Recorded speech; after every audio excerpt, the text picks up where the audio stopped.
I am the Tofu Golem. Please enjoy the video. In this video, I will show how to remove Chrysler 300 seats, only way. Slide the seat fully back, disconnect the negative battery terminal, and move the front trim panels off. Unplug the seat wiring harness and airbags carefully, then remove the 4 mounting bolts with a 18mm socket. Lift the seat out by tilting it rearward, watching for carpet hooks, and set it aside on a soft blanket surface. Use a 10mm and 18mm socket, extension, ratchet, trim tool, and torque wrench for reinstalling.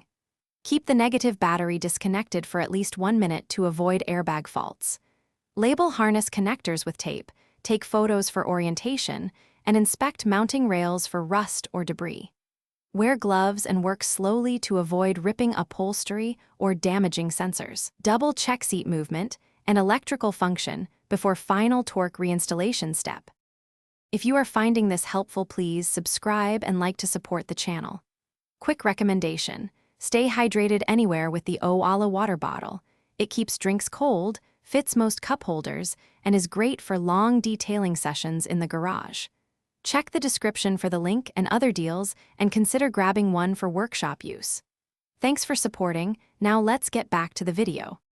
Common snags include seized bolts, clipped carpet, and stuck harness connectors. Apply penetrating oil to frozen bolts, gently pry carpet fasteners with a trim tool, and press retaining tabs to free connectors.